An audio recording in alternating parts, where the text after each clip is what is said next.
Morning students.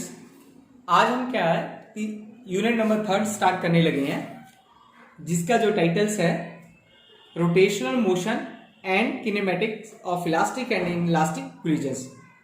इस unit के तहत angular velocity, angular momentum, torque, conservation of angular momentum, next elastic and inelastic collisions, coefficient of restitutions, elastic collision in laboratory and centre of mass of system, velocity, angles, Rutherford scattering, ये हमारे पास articles आएंगे। हम इनकी study करेंगे one by one. तो first we are starting with the topic uniform circular motions. देखो rotational motion है तो हम उससे पहले यूनिफॉर्म सर्कुलर मोशन को स्टडी करेंगे। बहुत सारे बच्चों को पता है कि यूनिफॉर्म जो सर्कुलर मोशंस होता है, अगर मैं उसकी एग्जांपल से स्टार्ट करता हूं तो हम सबके घर में साइकिल है। तो motion of point of the rim of a wheel rotating uniformly, है ना, ये पता, चाहे वो कार की ले लो, चाहे वो बाइसिकल की ले लो, या किसी भी और चीज की ले लो, जो रिम है, ठीक है, ऑफ ए व्हील, वो रोटेटिंग यूनिफॉर्म रहता है। अब सबके घर में क्लॉक भी है, क्लॉक इज बेस्ट एग्जांपल्स। उसमें भी क्या होता है कि जो tip of the second hand है ऑफ ए क्लॉक, वो भी क्या करती है, इसी को सर्कुलर मोशन या यूनिफॉर्म सर्कुलर मोशन को रिप्रेजेंट्स करती है। तो first we would like to define its definition, what is uniform circular motions. So in today's lecture we are start with uniform circular motion. If a particle moves along a circular path with a constant speed,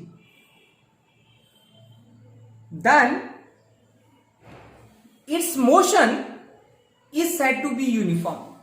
बहुत सारे बच्चों को इस definition से नहीं पता चला, मुझे पता है, तो मैं इसको और रिफाइन करता हूं। देखो, if a particle moves along a circular path with a constant speed, it means that, इस लाइन का क्या मतलब, it means that it covers equal distance along circumference of a circle. जब मैं सर्कल की बात करता हूं, उसका जो सर्कमफ्रेंस होता है is equal in equal interval of time. चाहे देखो हम लोग क्या करते हैं, ये है सर्कल है, यहां से यहां तक जाएंगे, यहां से यहां तक जाएंगे, यहां से यहां तक जाएंगे, कोई भी हम डिस्टेंस ले लें, उसका मूव करेगा वो same equal interval of time में। तब हमने इसको बोल दिया कि along the circumference of the circle in equal interval of time, then it's motion is said to be uniform motion. Examples हमने पहले डिस्कस कर लिया। Suppose in uniform circular motion the speed of the body remains the same, but the condition is that the direction of motion changes at every point as shown in figure. The figure shows that the different velocity vectors at different positions of a particle।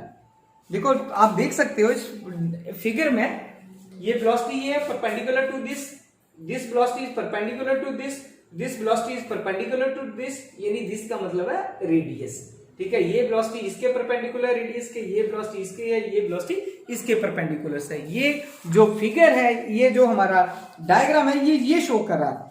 या मैं other दूसरे words में भी इसको बोल सकता हूं कि एट ईच पॉइंट या each position the velocity vector b is perpendicular to the radius vector r।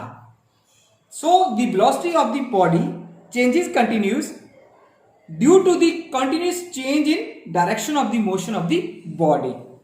so the rate of change of velocity is acceleration। वो हमें पता है कि rate of change of velocity जो होती है वो accelerations होती है, हमने पहले भी पढ़ा हुआ है, हमारे पास बार बार हमें पता है कि the rate of change of velocity क्या होती है, वो accelerations होती है। rate of change of velocity जो है, rate of change of velocity जो है, अगर मैं ऐसे लिख देता हूं तो किसके बराबर होती है, एक्सेलरेशन के बराबर होती है। हम ऐसा इसको लिख सकते हैं, ठीक है। ये सिंपल डेफिनेशंस है हमारी। Then uniform motion is accelerated motion. अब हम क्या बोल सकते हैं यहां से कि जो यूनिफॉर्म मोशन होती है वो एक्सेलरेटेड मोशंस होती है हमारे पास। नेक्स्ट आता है मेरे पास ट्रांसलेटरी मोशंस आता है। अब मान लो मेरे पास क्या है, कोई रिजिड बॉडी है। देखो मैंने ऊपर नहीं लिखा था रिजिड बॉडी है। अब इसको समझाने के लिए पहले मुझे थोड़ा सा बैक में जाना पड़ेगा, क्योंकि जो आइडियलाइज्ड रिजिड बॉडीज होती है is a many particle system in which the distance between different particles always constants या remains constant even in the presence of external force. जो भी आइडियल रिजिड बॉडीज होगी वो क्या है, मैनी पार्टिकल सिस्टम्स है उसमें, in which the distance between the different particle always remains constant even in the presence of external force.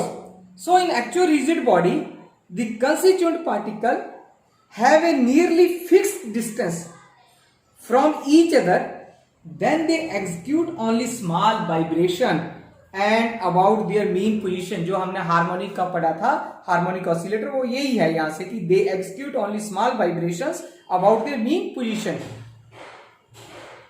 So now go to the term translatory motion. A rigid body is said to be in translatory motion when all the particles constituting the body moves with the same velocity in straight path parallel to the each other and their relative displacement is zero. This is the condition. Yeah, we can also say that, we can also express that with respect to the lab system, the particles of a rigid body in translatory motion have their velocities equal to the velocity of the center of mass. So in the center of mass frame, the translatory motion of a rigid body is zero. Next, rotatory motions. A rigid body is said to be in rotatory motion when all its particles rotate in a fixed orbit of different radii around the axial line. The linear speeds of different particles will be different, increasing with the increasing distance from the axis of rotation. So the rotatory motion may be in 2 dimension in case of plane lamina. Plane की बात करते हैं, planner जो लैमिनास. इन 3 dimensions की मैं बात करता हूं, then a solid body having 3-dimensional motions. Next article है हमारे पास angular displacement and angular velocity.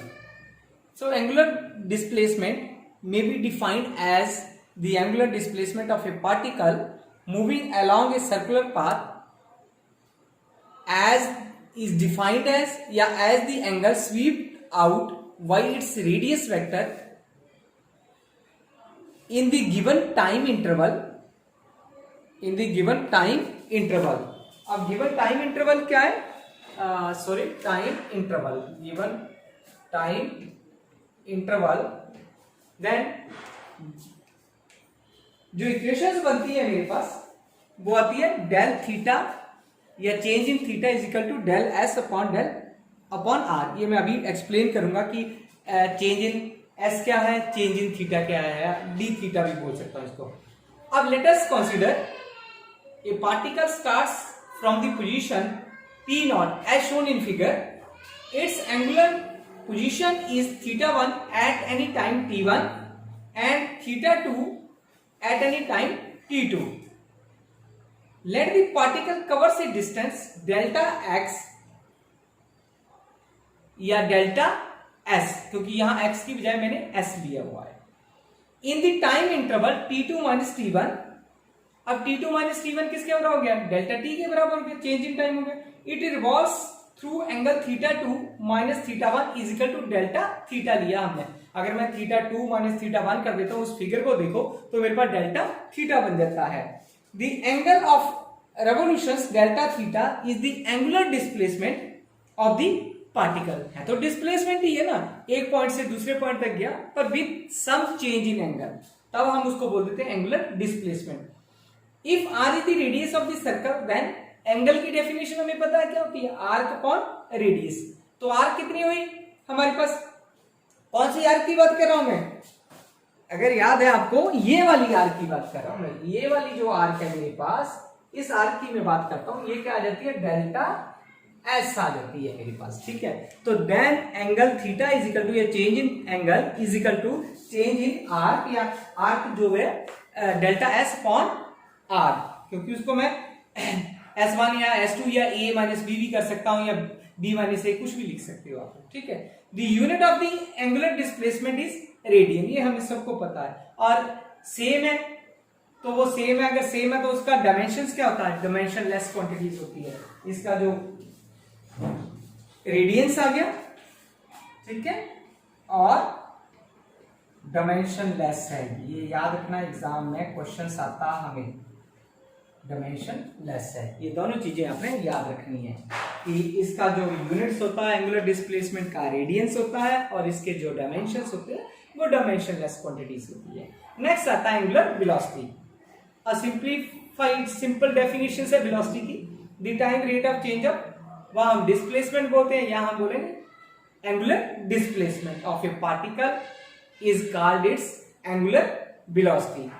अब एंगुलर वेलोसिटी को हम लोग किससे डिनोट करते हैं, हम एंगुलर वेलोसिटी को ओमेगा से डिनोट करते हैं हम, ठीक है। अगर ओमेगा से डिनोट करता हूं मैं यहां, तो इट्स मेजर्ड इन रेडियन पर सेकंड, क्योंकि डिस्प्लेसमेंट अपॉन टाइम आ जाता है, तो रेडियन अपॉन हम ऐसे लिख सकते हैं, रेडियन पर सेकंड भी लिख सकते हैं। And it's dimension of formula is m0l0 t-1, आप इसको निकाल के भी देख सकते हो, ठीक है। तो if you see the diagram, you can find out that delta theta is the angular displacement of a particle in time delta t. Then its average velocity is, average velocity कितनी होगी मेरे पास, omega is equal to delta theta upon delta T.